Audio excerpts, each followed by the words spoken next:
Assalamualaikum warahmatullahi wabarakatuh. Pada kesempatan hari ini, kita akan belajar masalah peluang suatu kejadian. Nah, untuk peluang suatu kejadian, sebenarnya di dalam kehidupan sehari-hari ini, kita sudah banyak kita jumpai. Ya. Nah, kira-kira kejadian-kejadian apa saja yang berkaitan dengan peluang? Nah, kita simak gambar berikut ini. Ya, di sana terlihat gambar sedang pengundian atau penarikan undian, ya, penarikan undian untuk hadiah, ya, untuk hadiah, yaitu hadiah mobil, motor dan sebagainya. Nah, seandainya kita memasukkan kupon, ya, maka kita juga dapat peluang. Nah, peluangnya seberapa? Atau sebesar apakah peluang kita untuk mendapatkan mobil atau motor dan sebagainya itu. Nah, peluangnya itu, nah, kita bisa membandingkan kupon yang kita masukkan berapa dan kira-kira jumlah semuanya kupon yang ada itu berapa. Nah, itulah kesempatan kita untuk mendapatkan mobil atau motor atau hadiah yang lain. Nah, selanjutnya, selain itu, terdapat juga kejadian kalau kita melambungkan sebuah koin.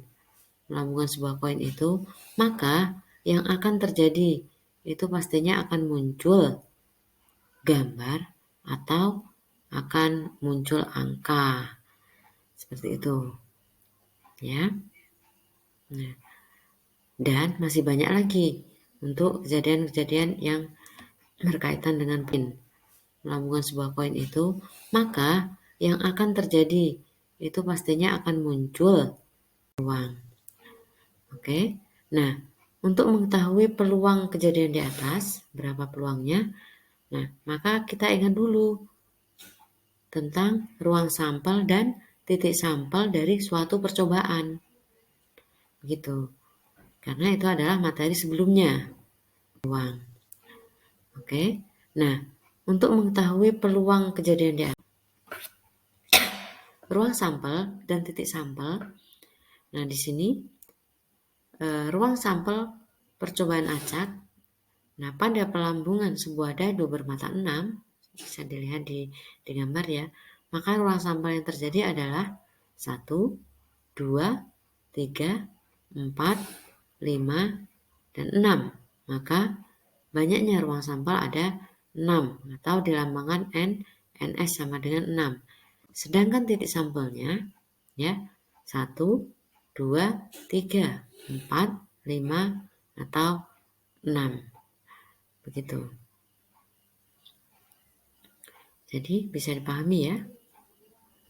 Sedangkan titik sampelnya ya 1, 2, 3, 4, 5 atau 6. Begitu. Jadi bisa dipahami. Selanjutnya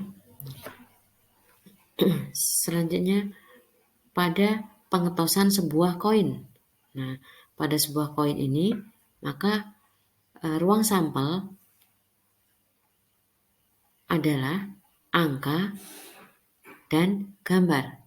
Sedangkan titik sampelnya ada angka dan ada gambar. Jelas. Selanjutnya untuk pengertian peluang. Pengertian peluang jika S adalah ruang sampel suatu kejadian, maka NS itu banyaknya ruang sampel suatu kejadian. Dan jika A kejadian A, maka NA adalah banyaknya kejadian A. Nah, jika A itu anggota dari S, maka peluang kejadian A dapat dirumuskan, ya, peluang kejadian A itu sama dengan NA atau banyaknya kejadian A dibagi dengan NS atau banyaknya kejadian S atau ruang sampel. Oke, bisa dipahami ya.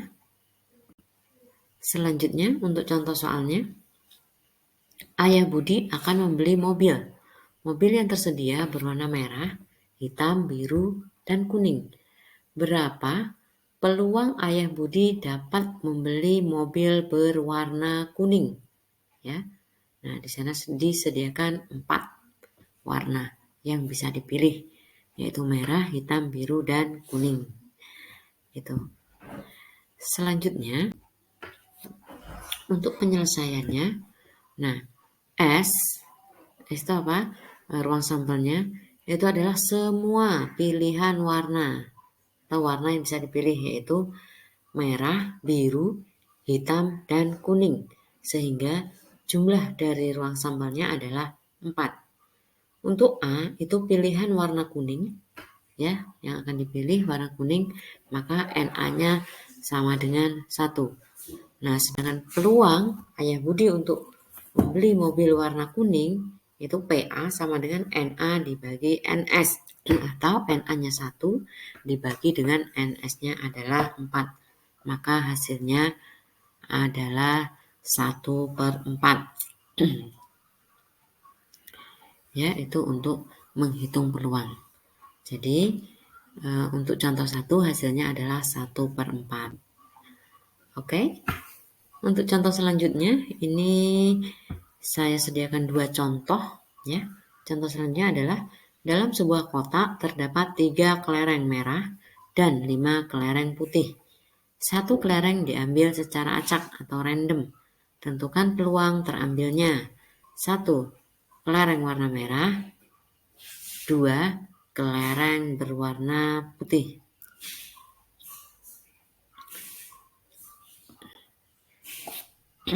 Penyelesaiannya, nah, jika kejadian A terambil kelereng berwarna merah, maka NA-nya adalah, atau jumlah dari kejadian A adalah 3, karena kelereng berwarna merah sama dengan 3. Selanjutnya, jika kejadian B terambilnya kelereng warna putih, maka jumlah kejadian B atau NB-nya sama dengan 5. Sedangkan banyak semuanya kelereng itu ada 8, yaitu 3 ditambah 5. Sehingga peluang A itu peluang terambilnya kelereng merah NA dibagi NS atau 3/8. Sedangkan yang kedua, peluang B yaitu NB dibagi NS, maka didapat 5/8. Ya.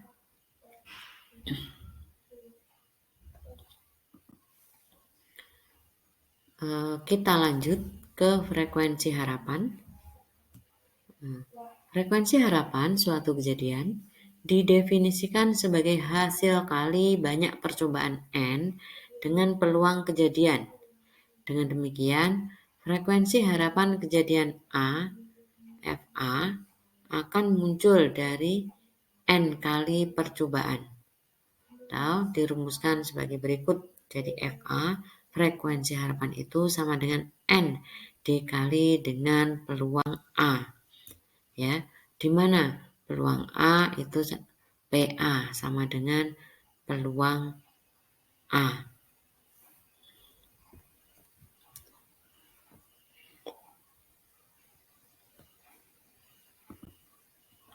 Contoh soalnya, sebuah dadu dilambungkan sebanyak 60 kali.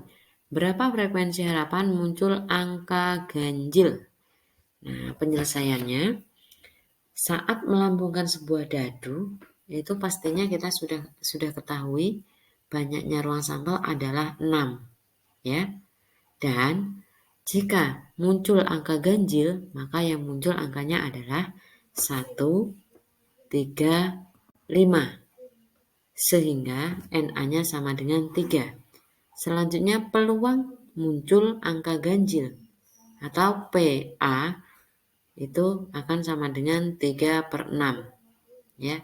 Sehingga frekuensi harapan munculnya angka ganjil itu sama dengan, ya, 3/6 dikali dengan banyaknya percobaan, yaitu 60 kali percobaan, sehingga didapat 30 kali. Ya, frekuensinya 30.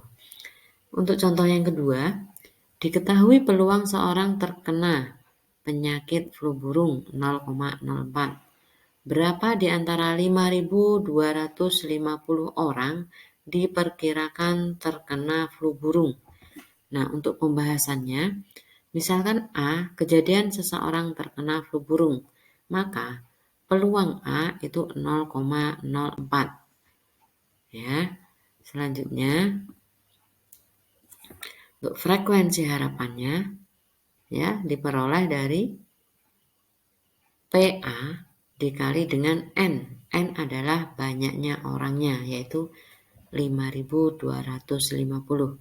Sehingga frekuensi harapannya adalah 0,04 dikali dengan 5.250. Banyaknya adalah 210 orang. Oke. Selanjutnya, materi selanjutnya yaitu peluang komplement suatu kejadian.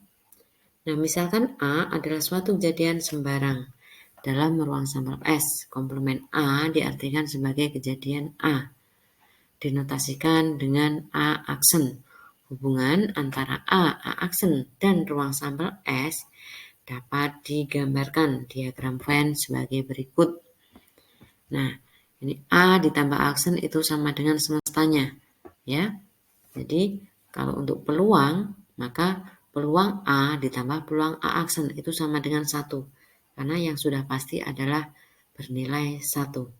Ya, sehingga peluang A ditambah peluang A aksen sama dengan 1, atau peluang A sama dengan 1 dikurang dengan peluang A aksennya. Tanya, ya. Jadi kalau untuk peluang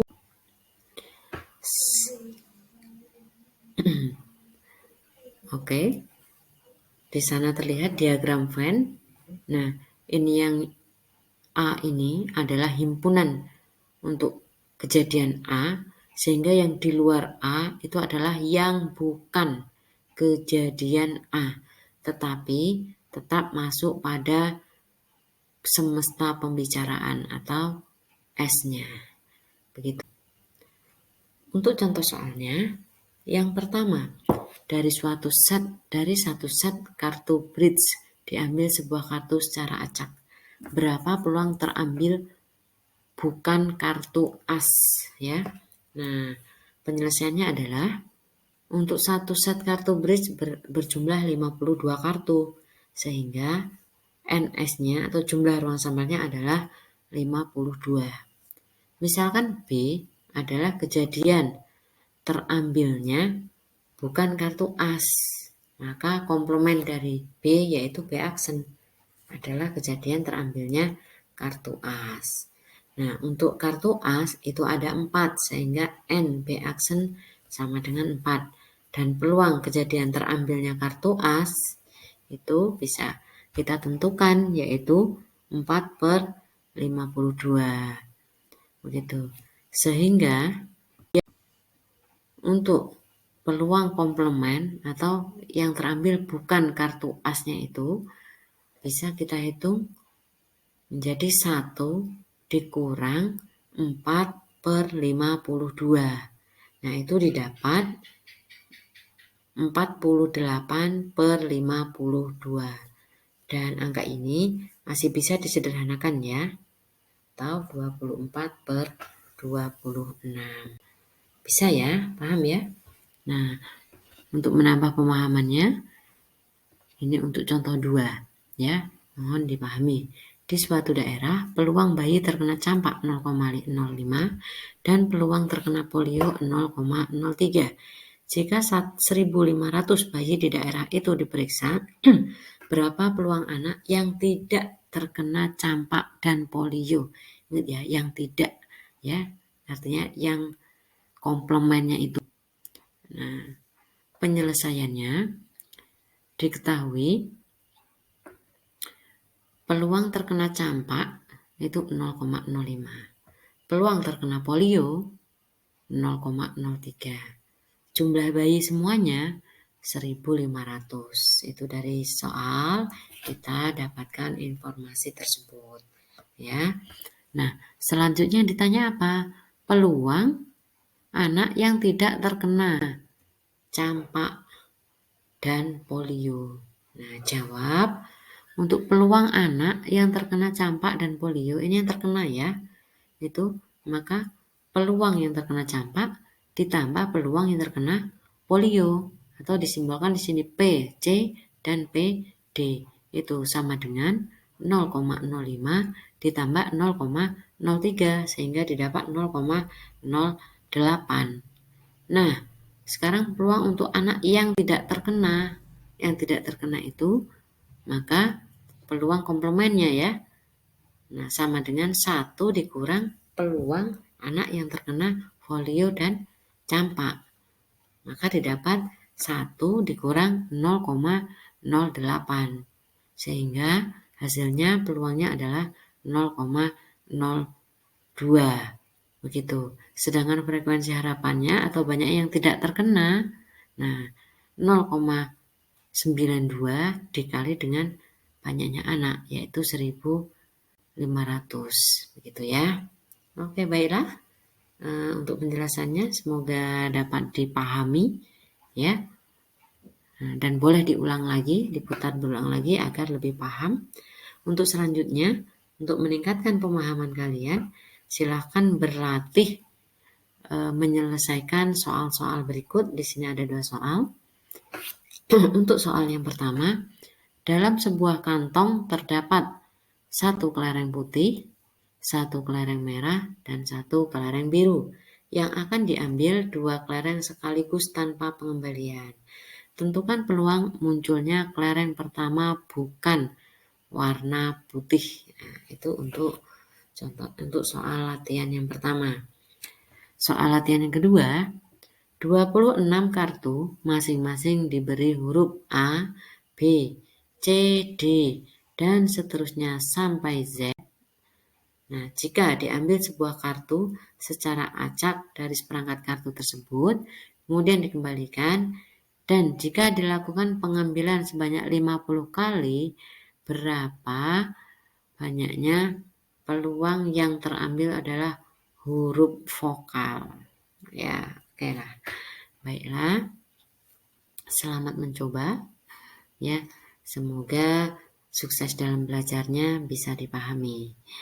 Dan sekian, terima kasih. Semoga bermanfaat. Assalamualaikum warahmatullahi wabarakatuh. Dan sekian, terima kasih. Semoga bermanfaat. Assalamualaikum warahmatullahi wabarakatuh.